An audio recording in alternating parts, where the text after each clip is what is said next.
Well, hi there. That's what I'm missing is my dude up there to remind me to look at the camera.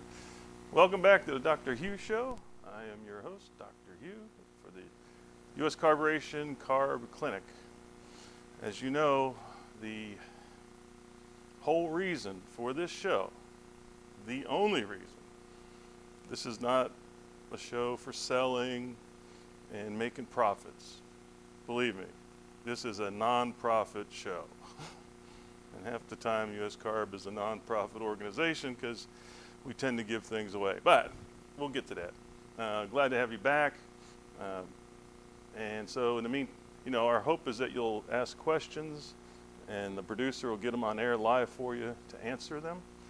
And any question dealing with natural gas, propane, gas lines, whatever it may be, that we can answer, we will do our best to answer them for you.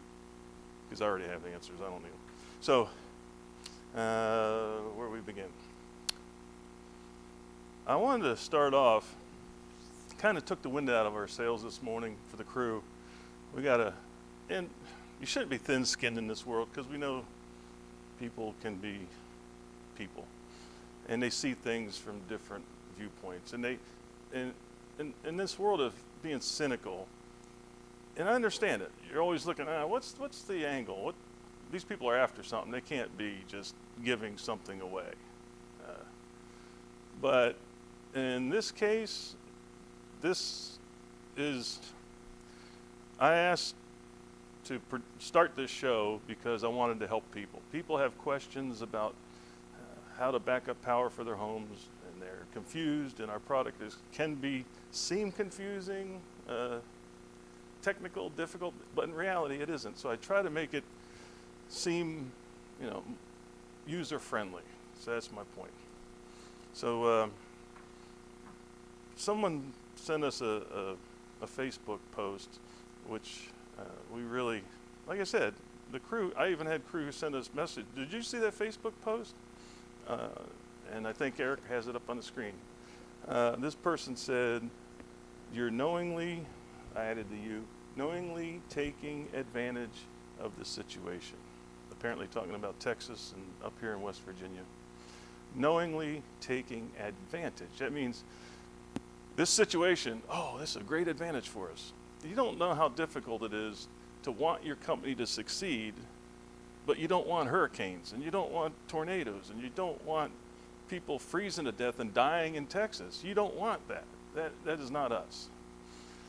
We have a product that we began providing in 1995. As a matter of fact, we started with forklifts because guess what?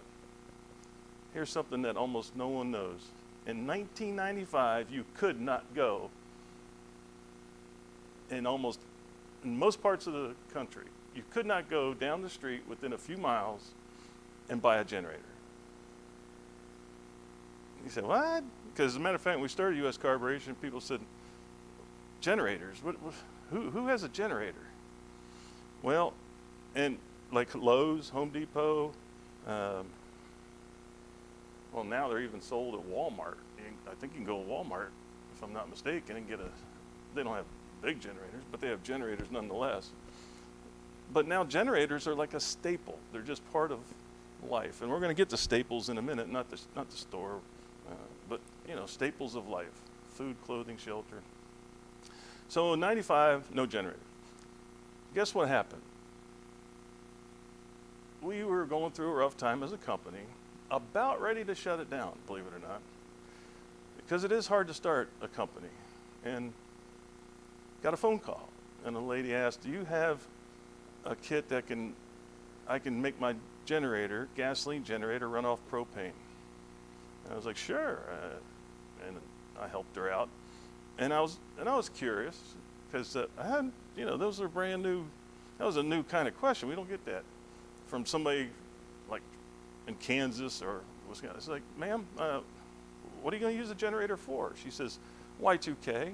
I said, what's that? You haven't heard of Y2K? And so, long story short, she hangs up. Well, she ordered the kit, hung up. Well, at the time, I had accepted a job, a very nice job, 9 to 5, Benny's. I'm sorry, I get too carried away. But I just started this job. Well, 2 or 3 months into the job, Y2K, and this is a 98 now, 98, Y2K is starting to become a thing. And people started calling. Well, back then, there was no websites like mine. US Carburation. There's nobody. We were the first to ever provide product over the internet for people to make it easier or an emergency. And so it got to be so the phone started ringing. And I say phones, it was a phone and a wife answering a phone. Well, I get this text message and I read it, and it's like, oh, I got a message. And I go to read it, and it says, quit your job, come home now, I can't stand answering these phones. And see, what had happened? People were beating a path to our door. They came to us, they wanted us. We were there, we had something that could help them. And so we stopped doing forklifts and just focused on generators. And I'll never forget my own father saying, boy, what are you going to do after Y2K when no one's buying generators? He thought it was a fad. It'd just go away. Well, sadly, he passed away, but I wish he could see how generators are now a staple, all right? And so he's going to bring, Eric's going to bring up an AP News account. We're going to get off the negative here as soon as possible because I hate negative. I like fun. So go ahead, Eric, show them this is price gouging. This is from the AP News down in Texas. People run up the price of things, and that is taking advantage. You have a situation, you even heard the term, never let a good crisis go to waste. Hey, let's make some money off this. We do not do that. As a matter of fact, we threw this show together so quickly, trying to help out people in Texas and West Virginia. We've never done a show on Friday or Saturday because we just do shows to help people answer questions or get answers to their questions. So I'm not going to bore you to death with this. But anyway, the point being, we never raise our price during that time. We often offer a code to help people. Yeah, and it just so happens we don't have that set up. I wish we did. Anyway, just so you know, we are a family-run company. We have principles, scruples, and if you can believe that and not be cynical, and I'm just thankful, it wasn't hate speech from this person, at least, but I can understand to some degree people think, oh, you're taking advantage like other people. No, we're not like other people. We have a product to help people. We have people who have, well, do we have any testimonials? We never do testimonials. And because the show's not about that. We don't sell product on the show. It's just here to answer your questions. He's looking for it. We have one that we didn't get time to get on there, was from a gentleman who just profusely thanked Sean, our master tech, for having the kit because he couldn't get gasoline. He was able to run on propane and keep the medicine for his wife, who is terribly ill, from going bad. And he's probably almost in tears because he knew he had enough supply to take care of that. So this show, we try to educate how the product works, and we also try to have some fun at it. So I hope that answers the question. This is a non-profit show. It costs us money to bring in producers and directors. Well, I'm the director. Not really, but I play one on TV. But just about education. So enough said about that, I think. But we do try to have some fun at it. And you know what? As a matter of fact, I'm going to prove that point. Look at here. Look at here. Is that camera? No, I'll do it here. This is $1 million, man. This is $1 million. Took it from the bank yesterday. If you can see it, it's $1 million bill. As a matter of fact, I got a whole stack of them. And I don't care. Money means nothing. It ain't about the money. It's about helping. It's about helping. Yeah, you got the fire extinguisher over there? I sometimes burn my desk. So see, $500,000 gone like that. don't care. I better keep this separated so it don't catch fire. We do catch things on fire around here. Sorry about that. All right, getting on with the show. We're going to talk about some basics to help you, and Eric's going to cut in whenever he has questions. What? Actually, he's a producer slash editor. An editor? No, he's not an editor. That's after the show. Director, yeah. Got it. Frank has some questions already. Yes.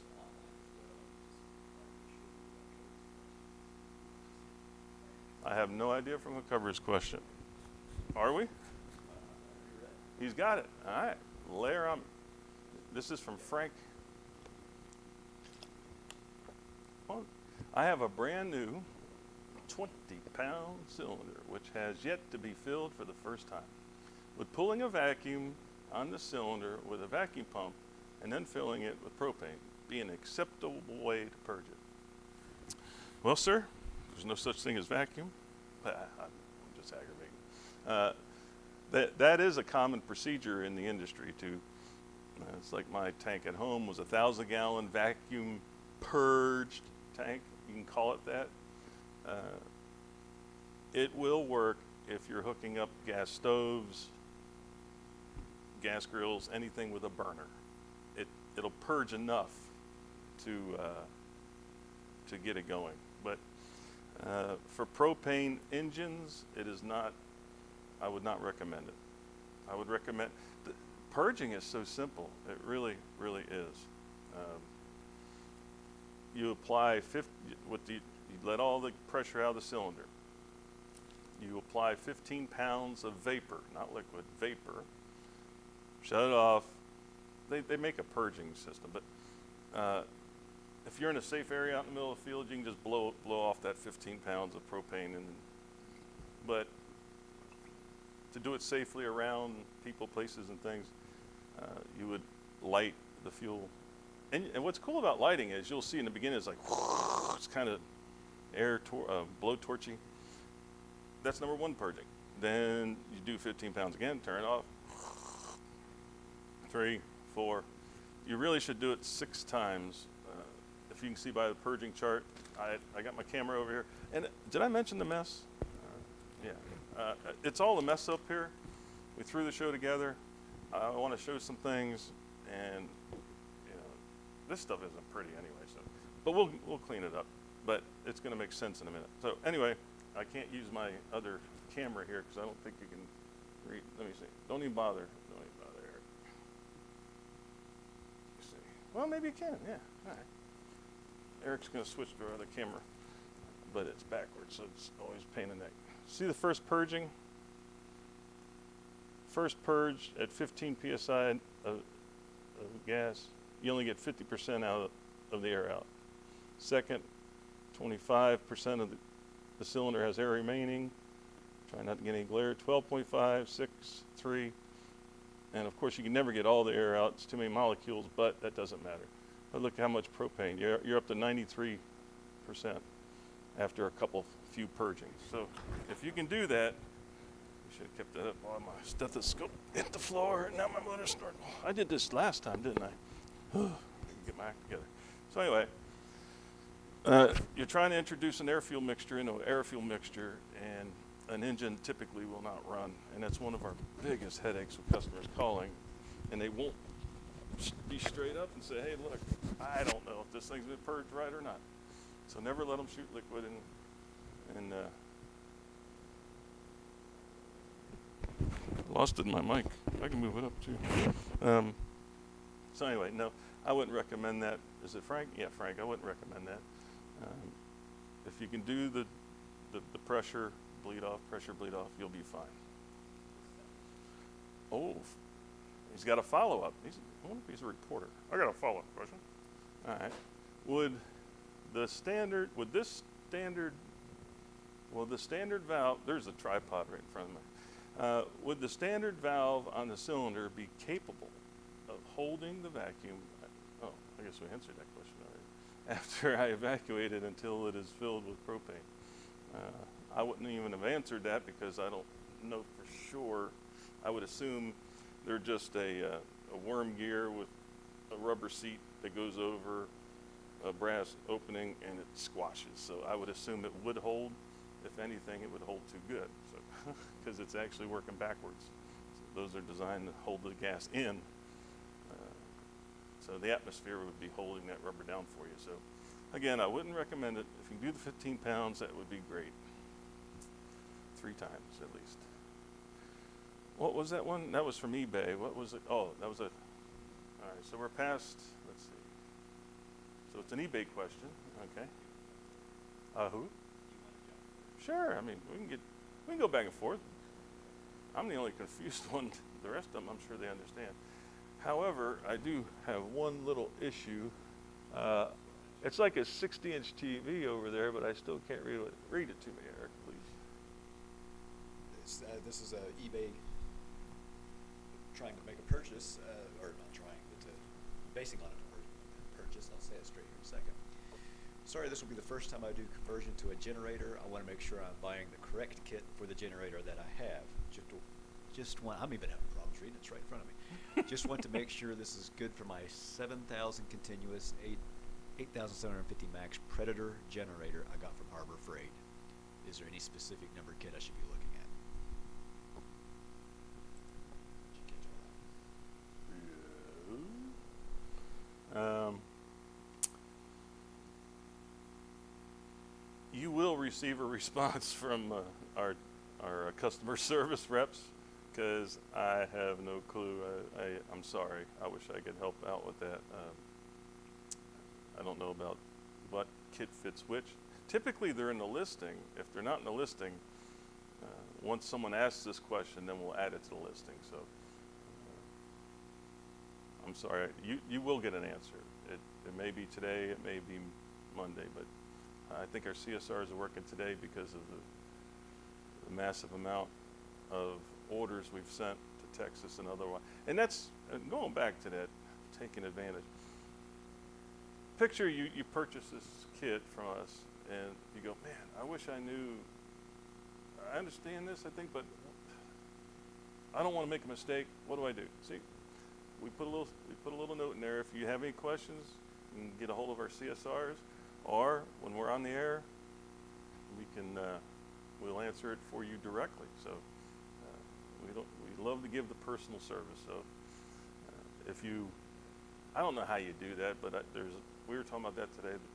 It's not on there how to sign up so that you get an alert when we do a show. But we'll gladly answer your question that way. But yeah, either way, we have a kit for it. I mean, we have a kit for everything, except the pedal car. We have no kits for the pedal cars. I'm sad about that.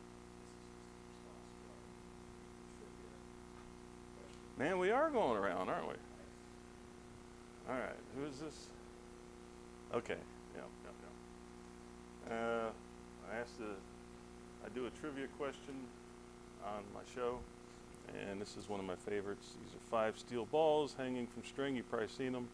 And the question was, if you lift this steel ball and drop it, how long does it take for that impulse to reach this ball at the opposite end? And I love those things. And we have one wonderful customer who keeps trying, and he's almost there. And what was his last, he originally said the speed of sound, and now he says the speed of sound at the same altitude. I'm going to let you win because you've tried so hard. You know, it is the speed of sound through steel. Now if these were rubber balls, it'd be the speed of sound through rubber, or brass, or copper, or. So I kept saying that. These are 5 steel balls. So I tried to help you out with that. That one I like. Like that. All right, we'll send you your free tachometer, which we have ready for you. And so,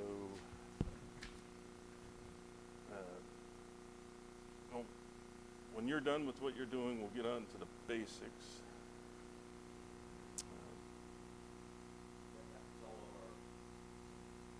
stock stuff? Questions for the week. You have anything live?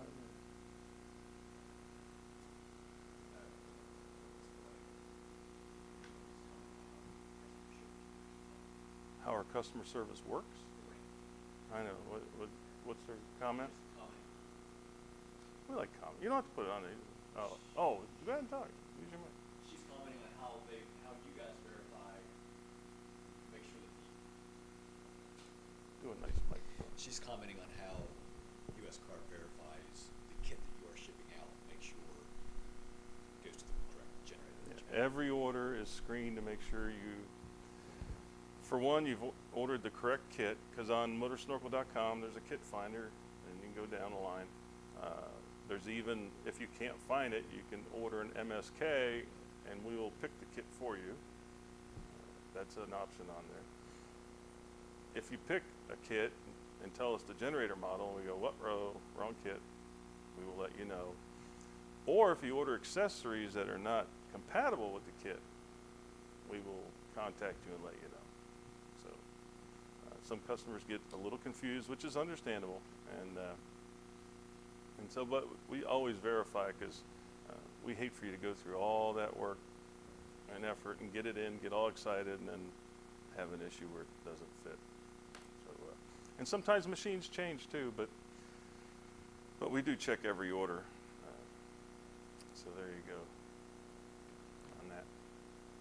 So, waiting on questions. We'll move on to some basic reasons for why things run, don't run, the physics involved, if there's any, which there's always. There's physics involved in everything.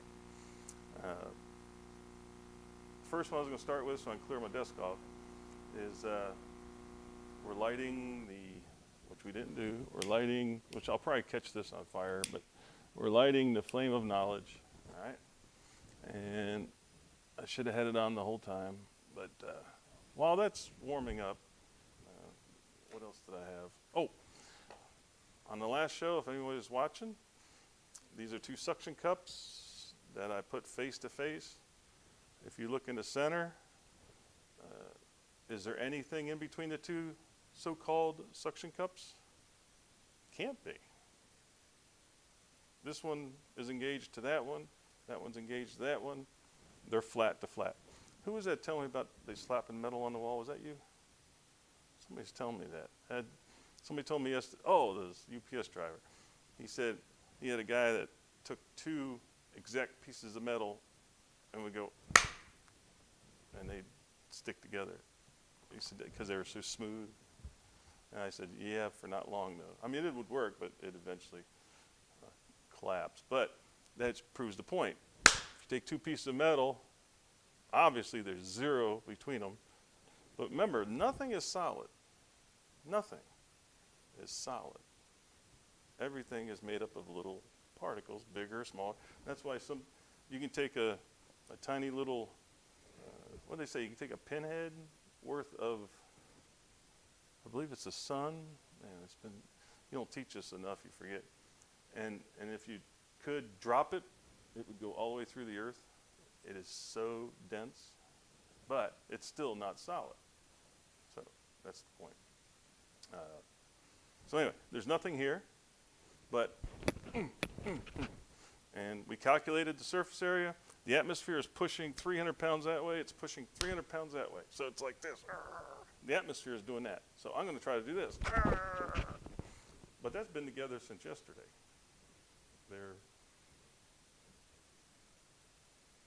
And I was wondering if this morning they'd be apart, because we just got these. So yeah, it would take two very strong men or women or people. Boy, should I pull that apart. And I'm going to show you that that's what they are, because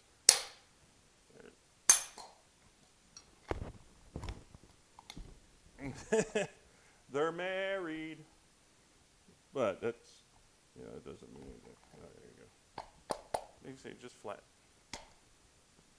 Boy, they like to hold on. Anyway, that's that.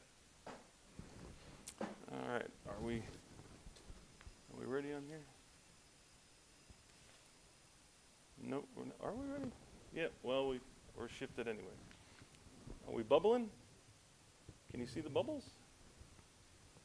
Bubbles. See the bubbles over here? Coming up from the lid? Yeah. So this is propane. I lit the flame. The pressure is reduced above the liquid. The propane boils at 44 below zero to replace the vapor. And that's why tanks will freeze. If you pull off too much, too fast, at the gas boiling at 44 below zero, the tank will freeze. So if you've never seen propane, that's what it looks like. So now I need to get all this junk off here. All right. Oh, there's a screwdriver. Like, hey, I knew it was here somewhere.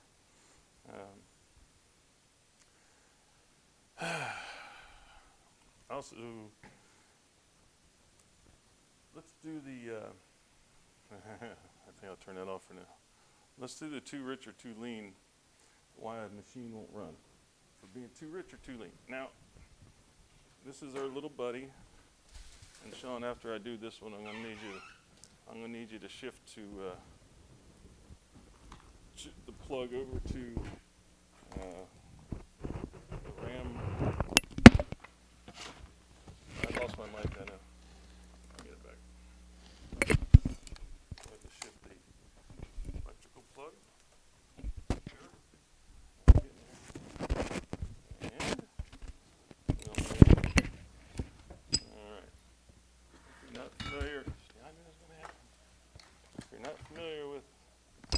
Device.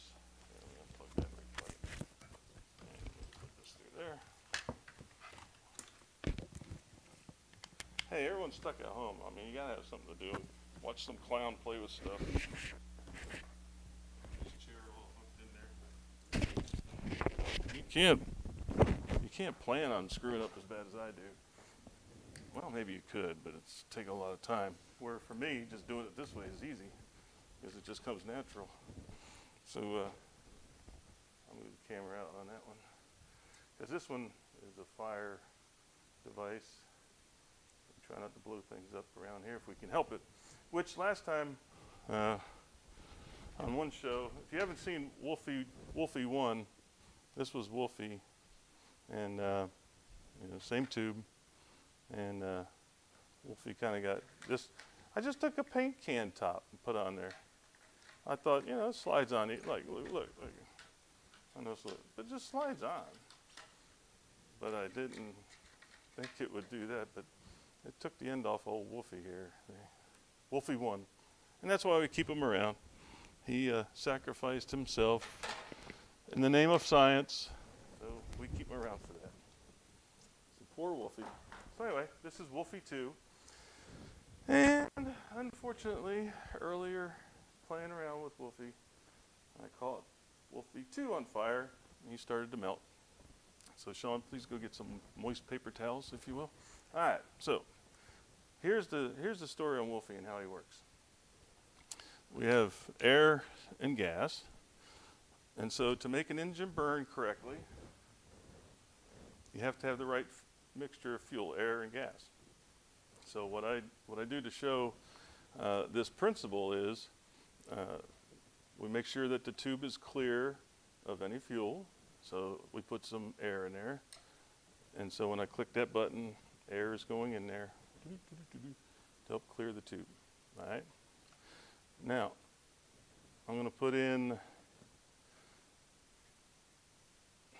last time I did 8, I think I'll do 6. 6 ticks. 1, 2, 3, 4, 5, 6. I believe that camera is out of the way. I better do 8, 7, 8. And that's kind of like the primer on your engine regulator. That's why we tell people don't over prime it, just a little shine. All right, so here's the igniter. These 2 probes here.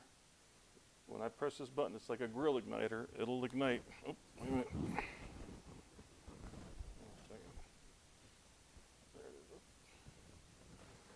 Safety is key at U.S. Carburation.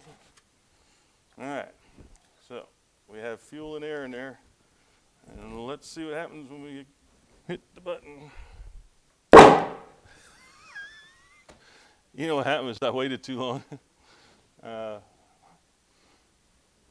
right, let's do, so right now there's no air in there, so I have to put air back in there. But I waited too long. But actually, apparently I got the right fuel mixture.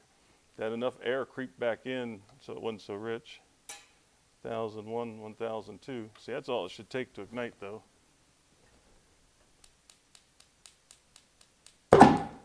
Yeah, and then see how that went backwards?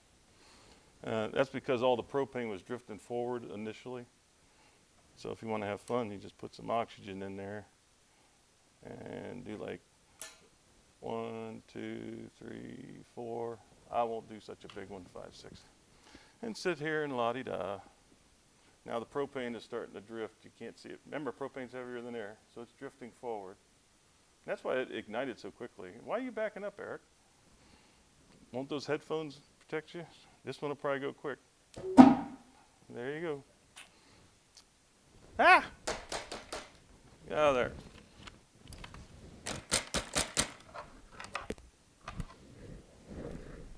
The opposite end is burning. Sean! Yeah, unplug it, take it away, and dump some water in there or something. Hurry up for the end. Oh, that's a good idea. Turn the gas off. Hey, that's a good idea. You know, snuff it out. Hey, where's my ramrod? We can. Oh, here's my ramrod. Hold on. We'll put the flame. Yeah, I got it. Watch. Oh, the igniters are in the way. But I think that did it.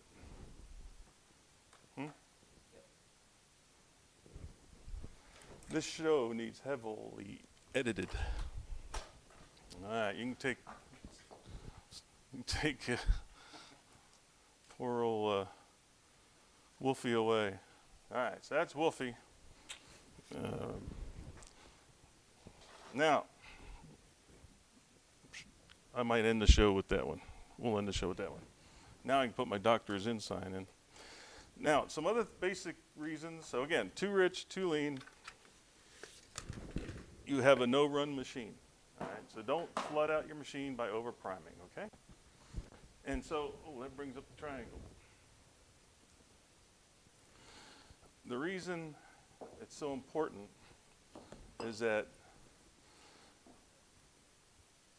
for an engine to ignite, for an engine that's, to power an engine, you have to have spark, which is here, fuel, which is here, and I should write it on the back so I remember each time, and air. Air is at the bottom. Here, these two red marks are the limits of flammability. If the air, fuel, gas, whatever, it doesn't matter, it's a triangle. If they're out of balance, it will not ignite. For instance, what would you say? Blue, I think we said the sky is blue, so air is blue, the sun is yellow, so that's okay. So this is the gas, all right? So many people think that an engine isn't running because it's not getting enough fuel. So here, let's add some fuel. Can you see where we're at between the two red lines? No bang bang. No bang bang. Bow wow. No bang bang. And so the same is true. You get the triangle correct mixtures, and you will have ignition. And the same is true for air. If you have too much air and not enough fuel, you will be outside of the limits of flammability, and it will not ignite. So we have to have the mixtures correctly.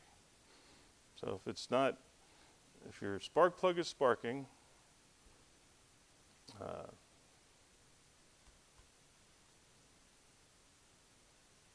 air, fuel, spark. This is sparking. So if your engine is sparking and you have fuel and you have air, it should run. If not, it's a mechanical issue that will need, which could be valve lash, adjust your valves, things such as that. So what else do we have to say about that? All right, now, another question we get a lot is the engine's running, but it's not producing power. All right, and again, remember the topic here. This is the basics. This is simple stuff like Make sure your spark plug's good, even though it looks clean. Replace it. There's nothing wrong annually. It's what, $2-3 for a spark plug. Oil, $2-3 bucks. It's just worth the investment. But there's some other reasons that a generator will not put out power. First and foremost is always do a visual. When it comes to anything that's wrong, needs repaired, you always do a visual first. I remember on Seinfeld, he said, he goes, why do people open the hood on a car? It stalls on the side of the highway. They don't know anything that's under that hood. So what do? They open the hood, and they're looking for this giant on-off switch. Oh, the switch went off, and click it on. It's like, so, but always go for the obvious first. And so you do a visual. Here's one reason that a generator, let me not catch anything on fire, a generator may not put out power. And you're wondering, what in the world is this about? Where's my torch? I got more gas than this somewhere. My torch up here? I don't know if it's bad. I thought I brought, it fell on the floor when I moved. All right. Now, what's going to happen? I'm going to apply heat to this bolt. What is going to happen?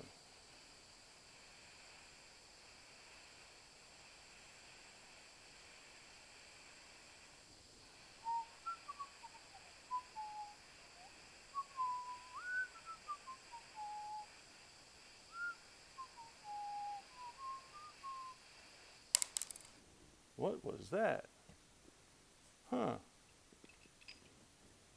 I think it's melting my counter. This is a dangerous business, I'm telling you. All right. You gotta let it cool off. Cool. Did I touch one? This, my friends, is a metal disc, formerly known as magnet. Did you notice what happened? It was holding just fine to that bolt. She don't hold no more. Oh, you give me. Yeah, I should have done that with the close camera, sorry. But yeah, it, as you can see, it no longer will stick to why?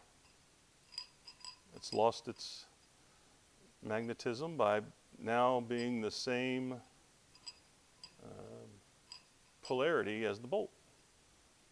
Isn't that interesting? So heat can cause windings to lose their power. So how could that happen? I believe something stays hot for quite a while. I believe, generators left out in the burning sun, engines running too hot could transfer enough heat to cause the windings to overheat and lose their charge. And I'll show you an example of that. You gotta watch it. It stays hot for a while. I got something neat to show you. Here's a 12-volt battery. Hey, you can do that one on the close one if you want. That'd be cool. And I have, let me get it back in the, I got it. Get it back in the, all right. So positive, negative. I got a wire run through a magnet. All right. Nothing exciting about that, is there? So obviously they're of the same polarity, right? Well, let's now turn this into a positive charged wire and see what happens. Whoa, I like that. Isn't that cute?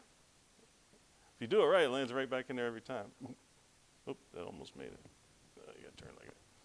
So I'm pushing a little button over here to, now the battery doesn't like this, so you can't do it too much, but, so you see what happens. Once you this is called exciting the windings. So if you excite the windings, that's what's going to allow it to then repel and give you power. Because that's all we do for generating power is separating potential, positive and negative. I just think that's cool. I like that. Who would think that would do that? Isn't that cool? Well, I'm the only one here who cares. They're all looking at me like, Anyway, so if your generator isn't putting out power, consider checking to see that the windings do not. See, everybody talks backwards. See if the windings might have to be, man, everything's hot today. Might have to be what's called excited, and you can Google that or ducky go or whatever it's called, and see how to do that. And it's real simple. You use DC voltage to backfeed the AC, and the windings will then wake up. And so that's the story of that. I want to show you too. None yet. No question. Oh, chatting. Is it good chat? We had a buzz in the audio. Wish I had a buzz in the audio. Okay. I've been having fun doing my air rammer. So if you've seen it before, I'm sorry to bore you, but I just absolutely love this thing. And it explains like those so-called suction cups that, yeah, that looks good. There's no such thing as vacuum. So those so-called suction cups, there was nothing between them. So you cannot like add more vacuum or take vacuum away, right? That makes sense. So this thing here is Schedule 80, strong as a rock. These are strong. And they're strong for the same reason that an engine block on a car is strong. It's thick, it's heavy. Why? I can only imagine when they first started building cars that they made the block and they start running, and all of a sudden the block would collapse because the atmosphere would crush it. I did an episode where I boiled water in a can. It was all like a real can, you know, not like this thing. And after the water was boiling, put the lid on it, set it there, and it turned to that. Why? How did it bend? It was the atmosphere just crushing it. Isn't that amazing? I just love that. But that's how that works. So what we're going to do is we have a pump. They call it a vacuum pump so people understand that it doesn't blow air into a tire. So if you hook this to your tire, but so it differentiates. So what this does, this is an air pump, which an engine is an air pump. So this pumps air out of this and into the atmosphere. And so once it's removing all the air in here, the pressure drops, the atmosphere now wants in. It's figuring out a way. Can I get in here? No, because I sealed that up really good. Can I get in here? No, I glued that too good. Can I get in it? No. Can I get in it? No. And so it looks for the, all systems run downhill. So it's looking for an easy way in. And look, here's rubber. Woo! So right here is like this so-called suction cup, about the same size. 300 pounds of air pressure is going to be applied to this. 300 pounds. So that's like if you took this thing, stood it up, and took steel plates and stacked 300 pounds of plates on it, that's how much pressure is going to be on that rubber when we remove the atmosphere out of here. And so in previous episodes, you can go back to the close cam. Previous episodes where we've done this was the result. Doesn't it look like somebody punched it? And they basically look the same. In the same spot too. Notice that? Dead center. Yeah, out. Because as I should leave. Oh, that's next week's trivia question. Why would it always pop in the middle and not on the sides? Ha ha ha, I just thought of that. That's a good question. You answer that, you get a free tachometer. Why? And you're not allowed to win 2 in a row, by the way. So here we go. We're going to evacuate the air out of this, and it's going to make a boom, but it's internal. So I think we need electricity to make this thing work. And then we'll watch Mr. Rubber Disc go bye-bye. And so here we go, pumping out the air. And you know what, this time I'm just gonna leave it on. Usually, well, I might shut it off. They always plug their ears. Now, if you can't, I really didn't think it'd go that quick because I usually don't go that far, but that was in 4 inches. That went in a total of 4 inches, which is, well, that's what it says on there, but yeah. So it went in that deep in that container, and the atmosphere just went, punched that right out of there. I love that thing. It's a lot of fun. All right, what else do we have left here? Anything that I'm forgetting? We do have kind of an instant answer to your trivia question right now. Do you want to go and do it now, or you want to? Sure, if they get it right away, that's great. Sean has said the pressure is equal along the surface, but greater in the center as the rubber stretches.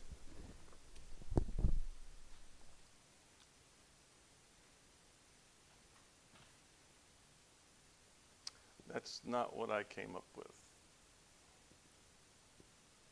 Is it in writing? That's in writing, right? He wrote you something? Okay.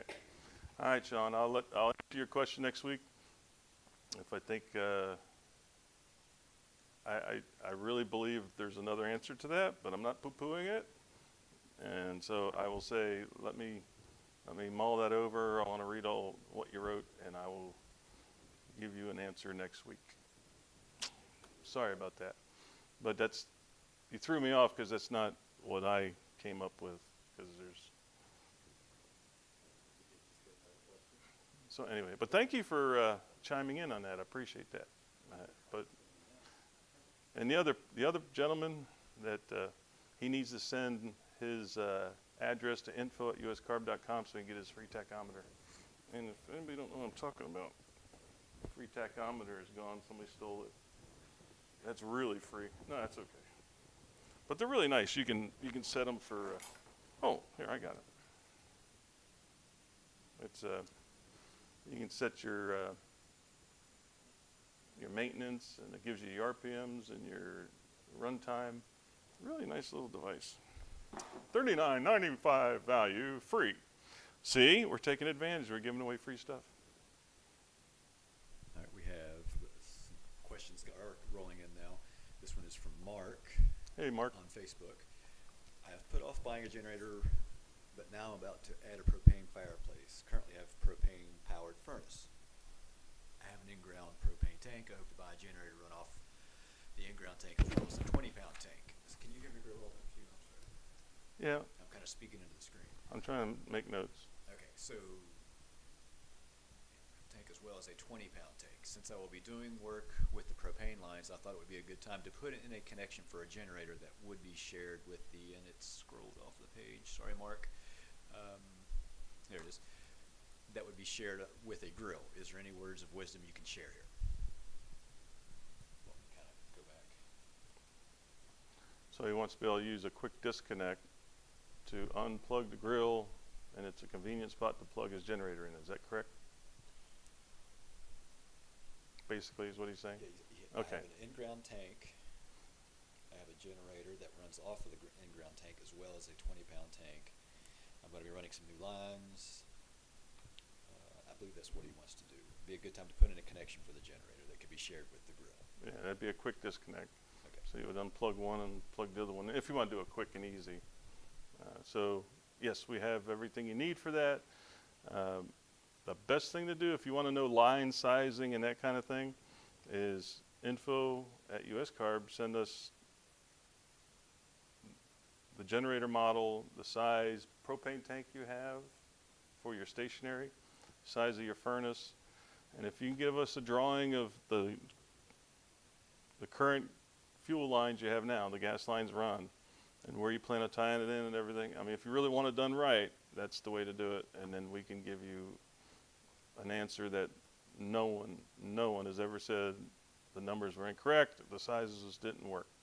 So we have sizing charts we've been using for 25 years that are dead on. So there's variables there. If it wasn't so spread out. So apparently he wants to run it off the stationary and portable when he mentions 20-pound grill. So, okay.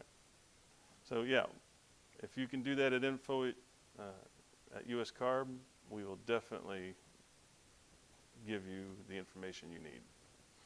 We don't need the grill size because it's probably 30, 40, 50,000 BTU.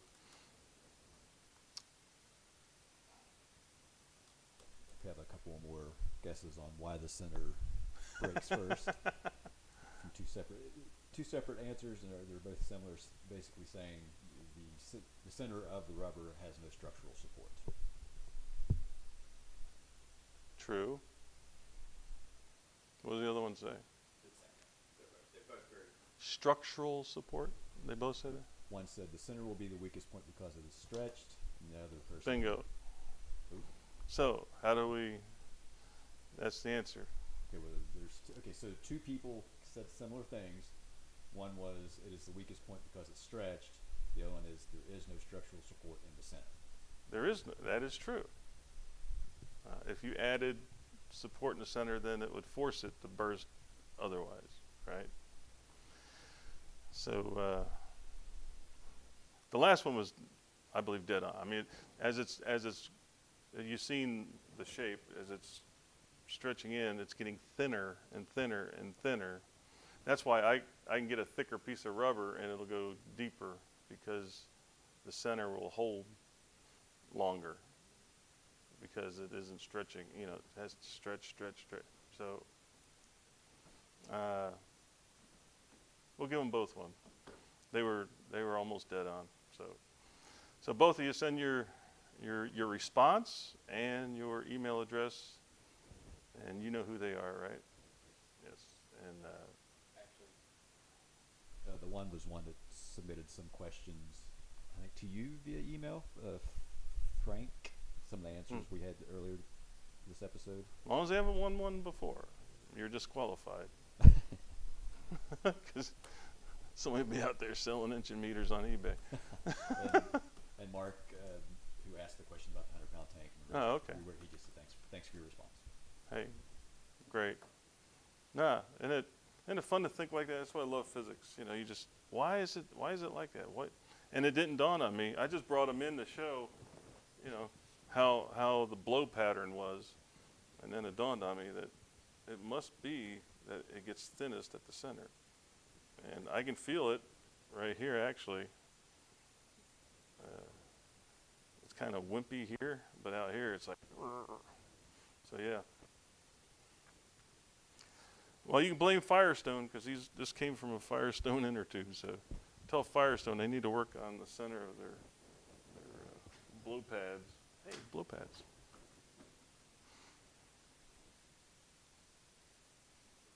You got nothing for me? Okay. Hey, get back on the propane. I want to show the boiling. I think that's so cool. I love to see propane boiling. That's a hard camera to run. It's boiling pretty good now. Oh, you're all right.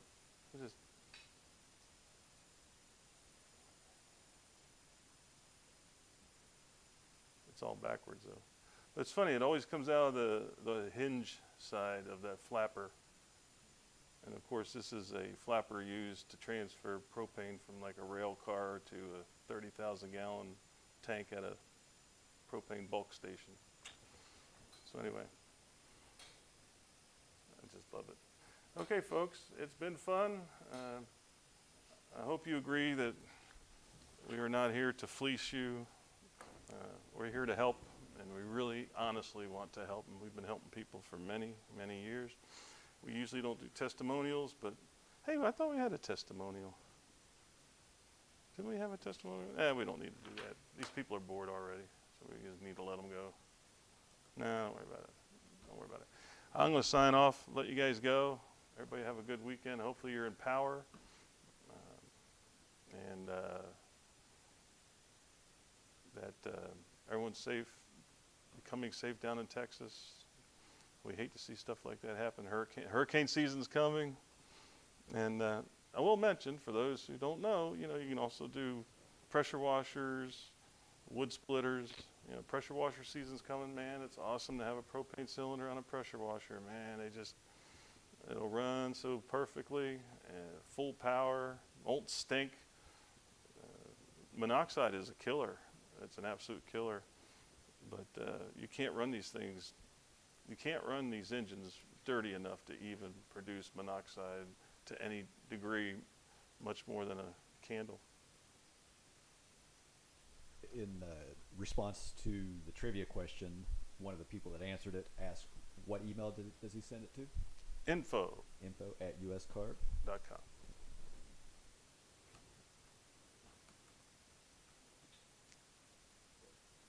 All right. Well, again, thank you for joining us this special Saturday episode, which we've never had before. And if you tell others, have them email us at info@uscarb.com. We'll tell you how to be notified when we're going to have a show. Because sometimes, because of weather, as you know, this week, my producer was socked in by, he can tell you his horror story of trees everywhere. And, so you'll get a notice when we're going to have a show. We'd love to have you join us and blow up something or catch something on fire. So we'll turn off the flame of knowledge. We'll say the doc is out. I'm glad you could join us. Please come back next week, and we'll have something else to maybe enlighten your excitement on physics and how this stuff works. So this is Dr. Hugh and the crew saying, have a great weekend.